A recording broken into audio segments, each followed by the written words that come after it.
ఇప్పుడు అది రాజదండాన్ని ప్రసాదించడం అన్నది, లేకపోతే రాజదండాన్ని తీసుకుపోయి పార్లమెంట్ లో పెట్టినంత మాత్రాన పూర్వ రాజరికం మళ్ళీ వస్తుంది అనేటువంటి ఒక ప్రచారం భారతదేశంలో ప్రజాస్వామ్యం పోతుంది, రాజ్యం ఉండదు, మనువు రాజ్యాంగం మళ్ళీ అమల్లోకి వస్తుంది అనేటువంటి ప్రచారాలు చేయడం ఏ రకంగా చూడొచ్చు?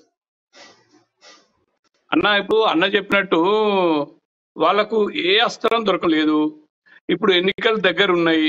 ఈ ఎన్నికల ముందు ఈ పార్లమెంట్ భవనాన్ని ఓపెన్ చేసేసి ఇది ప్రజలకు వెళ్ళిపోతే నరేంద్ర మోడీ గారి పేరు ఎక్కడ అద్భుతమైన అంటే ప్రపంచం మొత్తం పాకిపోతో దీంతోనే ఆయన ఇంకా హైలైట్ అవుతాడని చెప్పేసి వాళ్ళకు ఒక భయం ఉంది.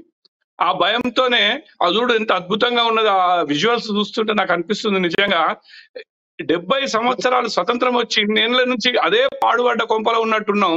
ఇన్ని సంవత్సరాల తర్వాత ఆయన ఒక చిత్తశుద్ధితో దీన్ని ఇంత అద్భుతంగా తీర్చిదిద్దిండు. దీన్ని మెచ్చుకోవాల్సింది పోయి వీళ్ళకు చెప్తున్నా కదా, ఇక వాళ్ళకి ఎక్కడ మనసున పడతలేదు. ఇట్లాంటి మంచి అద్భుతమైన అది దేశానికి అంకితం చేస్తున్నాడు. ఈయన మీద ఏదో ఒకటి రాజదండం అని ఇప్పుడు మళ్ళా నిన్న ఇంకోటేమో ఓపెనింగ్ అన్నారు, ఇప్పుడేమో రాజదండం అంటున్నారు. అది మన సంస్కృతి సంప్రదాయం కదా. వాళ్ళకి ఎట్లాగూ ఇంతకుముందు పరిపాలించిన వాళ్ళంతా క్రిస్టియానిటీకి ఇటు ముస్లిమ్స్ కి సపోర్ట్ చేసిన వాళ్ళే. వాళ్ళ మెదళ్ళన్నీ పుచ్చిపోయినాయి.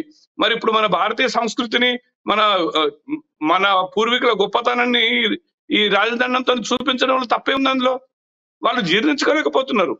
వాళ్ళ మెదళ్ళు అంతే కులిపోయినాయి. సో వాళ్ళకి అట్లనే అనుకుంటూ అట్లనే ఉంటారు. ఈయన ఇట్లనే దేశాన్ని ముందుకు తీసుకెళ్తాడు. అది